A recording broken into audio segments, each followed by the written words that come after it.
Bonjour les amis, ce coup-là, il a mis la barre trop haut, il est couronné sans aucune contestation possible, médaille d'or à quelques jours de l'ouverture des Jeux Olympiques, médaille d'or des plus nazis et des plus antisémites qui existent, qui sévissent chez les insoumis, où pourtant la concurrence est rude, je vous le promets. Ce coup-là, mon grand copain Thomas Porte, celui que je suis depuis des années, il a tapé fort lors d'un meeting pro-Palestine, évidemment, il passe son temps là-dedans, il est intervenu très fortement et il a demandé que la délégation israélienne, que le drapeau israélien, que les athlètes israéliens y soient interdits lors des prochains Jeux Olympiques et qu'il y ait des mobilisations à la hauteur pour faire face à cette provocation contre l'héroïque peuple palestinien. Alors avant de dire ce que implique de telles déclarations, je vais quand même revenir sur le personnage Thomas Porte. Qui est-il? Des fois que vous ne le connaissiez pas encore. Alors c'est un mec, comme beaucoup de députés et les filles, comme beaucoup d'apparatchiks syndicaux, c'est un mec qui a jamais vissé un boulon de sa vie, qui a jamais gratté de sa vie, qui est rentré à la SNCF et qui a tout de suite fait du syndicalisme. Et donc, bon, c'est pas difficile d'être délégué syndical à la SNCF, il suffit d'avoir la bonne carte politique, le bon syndicat, et immédiatement vous êtes dedans. Ce qui veut pas dire qu'il défend pas bien ses camarades cheminots de la SNCF, ça c'est un autre débat. En tout cas, et on l'a connu d'abord comme cheminot à la SNCF. Après, il est devenu au Parti communiste. Bon, généralement, ça va ensemble, c'est comme Trentin et Morlot.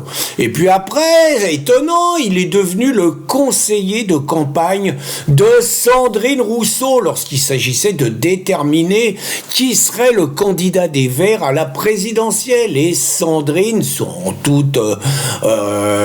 tout bien, tout honneur, elle s'est fait baiser par Jadot. Je suis pas sûr qu'il y ait pas eu des petites magouilles internes. Toujours est-il que c'est Jadot qui a été concurrent, qui a été candidat avec le brillant score d'un peu plus de 4% des voix. Et finalement, Thomas, il a joué sûr, il a été voir Mélenchon, il a expliqué toutes ses qualités, et Méluche, il a dit « T'es l'homme de la situation, je te colle député dans le 9-3 ».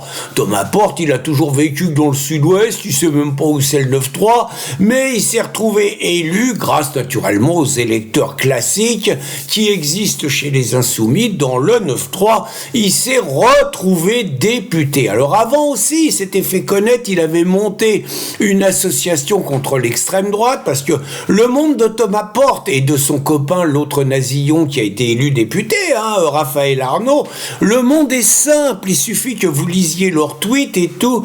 Tous les jours en France, il y a des milices racistes qui agressent les immigrés. Tous les jours en France, il y a des saluts nazis dans les rues de France et tout. Tous les jours en France, il y a des paisibles militants de gauche qui sont sauvagement agressés à coups de couteau par des militants nazis. Je veux dire, tous les tweets, c'est ça. Je vous parle pas d'Israël, mais tous les tweets, c'est ça. Je sais pas, moi, il me semble que c'est un tout petit peu le contraire, mais vous lisez Leur Monde, c'est celui-là. Alors, Thomas Porte, il s'est aussi distingué depuis qu'il est député, il a eu quelques sanctions. Pendant la bataille des retraites, par exemple, pendant la bataille des retraites, il avait trouvé subtil de se faire photographier en mettant le pied sur un ballon et en mettant le portrait de Dussopt sur le ballon.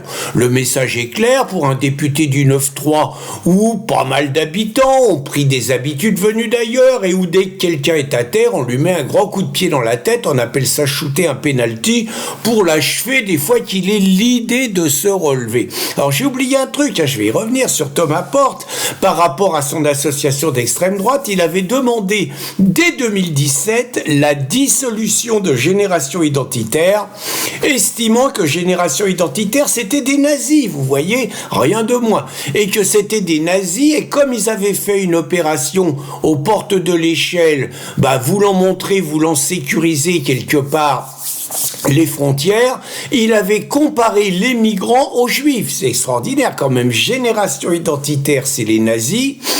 entre nous, si les nazis c'est que ça, les juifs ils ont pas dû souffrir beaucoup, hein. Et les migrants c'est les juifs, c'est pareil, hein. Si les seules souffrances des juifs c'est ce que subissent les migrants, le moins qu'on puisse dire, et je trouve que c'est des propos un peu nazis qui banalisent justement ce qui était la réalité de l'horreur nazie et ce qu'ont subi les juifs. Petite parenthèse, hein. Donc je reviens aux exploits de Thomas Porte depuis qu'il est député. Donc effectivement Dussopt, Olivier Dussopt, il a aussi essayé de bordéliser l'équipe de France de rugby lors de la Coupe du Monde de rugby 2022, je crois, hein. Il a essayé de bordéliser autour d'un joueur de rugby qui s'appelait Chalureau. Et Chalureau a été, comme souvent dans le milieu rugby, une bagarre à la fin du match, les mecs règlent leur compte entre eux, et il se trouve qu'il a mis 2-3 patates à un joueur de rugby d'origine algérienne. Bon, naturellement, au lieu que ça soit vécu comme une bagarre d'hommes, ça a été mis sur le terrain du racisme, et Chalureau a été accusé de racisme. Il a été blanchi par la justice. Malgré tout, Thomas Porte, pendant toute la période pré-Coupe du Monde, a multiplié les tweets disant que le racisme n'a pas sa place sur les terrains de rugby, qu'il fallait virer Chalureau de l'équipe de France, et bref, il a essayé de déstabiliser délibérément l'équipe de France, donc montrant par ailleurs la bassesse du personnage qu'il est. Mais c'est naturellement à partir du 7 octobre 2023 qu'il a donné toute la mesure de son personnage. Il a d'abord commencé par dire que c'est Netanyahou lui-même qui avait organisé les massacres de 1200 juifs et que c'était pas le Hamas. Et puis après, il a commencé à rétro-pédaler, à dire que Netanyahou, c'est lui qui avait créé le Hamas. Ben voyons, hein. Et puis, là, on a eu droit tous les jours à la multiplication de fausses rumeurs. Tous les tweets du député français Thomas Porte, ça tournait autour de la Palestine. Et c'était... Naturellement, les Israéliens, c'était les nouveaux nazis, rien de moins quand même, hein. Ils agissaient comme les nazis, ils commettaient un génocide en reprenant les chiffres du Hamas, et même en reprenant les chiffres du Hamas, il y avait 1% de la population de morts, en sachant que la plupart du temps, ils utilisaient les civils comme boucliers, enfin bon, remise en cause naturellement du nombre de morts tués par le Hamas le 7 octobre, démarche de Mélenchon à la Cour internationale faisant passer Netanyahou pour un nouvel Hitler, rien de moins, vous voyez, diffusion de chiffres, de rumeurs fausses, notamment quand il y a un hôpital où c'est une requête de quelqu'un du Hamas qui tombe sur l'hôpital et qu'on annonce immédiatement que les Israéliens ont tué 500 personnes par une requête, c'est relayé partout, par les insoumis, hein, par la clique, Léaumont, Guettet, Boyard, Panot, Soudet, Guiraud, bien sûr, hein, je veux dire, il y a toute une clique de pitbull à Mélenchon qui répercute immédiatement, qui sont les véritables porte-parole du Hamas en France. Et donc, c'est dans ce contexte que Thomas Porte, à quelques jours de l'ouverture des Jeux Olympiques, balance sa saloperie, expliquant qu'il faut en gros virer Israël des Jeux Olympiques. Alors, il y a quand même un contexte extraordinaire, et le mec est un salopard, mais pas un imbécile. Il sait dans quel contexte il fait ça. Il sait par exemple qu'on est incapable en France d'organiser une cérémonie d'hommage en la mémoire des 11 athlètes israéliens assassinés par le commando palestinien, ses potes, hein, du Septembre Noir, donc le 6 septembre 1972.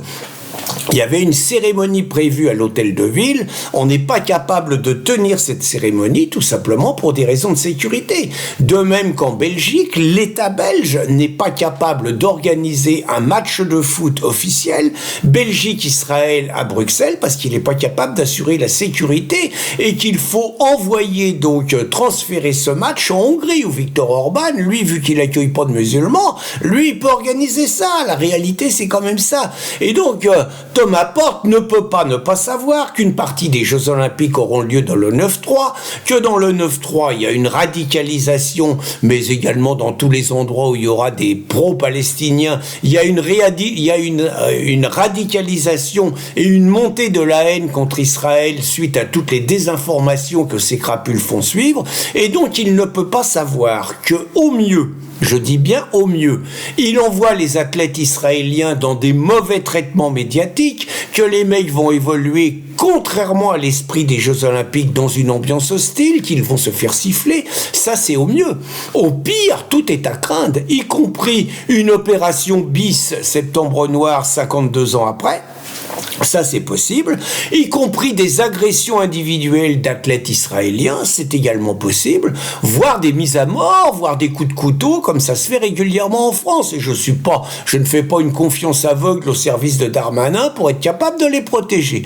Donc, sans vergogne, Thomas Porte met en danger de mort les athlètes israéliens. Et j'ai envie de dire, ce sont ces gens-là qui osent traiter de nazis les militants du Rassemblement national, ce sont ces gens-là qui osent nous traiter, nous, de nazis, alors que très franchement, de par la haine des Juifs, de par la haine d'Israël, mais aussi de par les références historiques, je suis absolument convaincu que tous les Thomas Porte de la LFI auraient fait merveille dans les années 40 pour traquer les Juifs, les déporter et les faire exterminer. Les vrais nazis du 21e siècle, ce sont eux et il ne faut jamais hésiter à leur dire. Bonne journée les amis!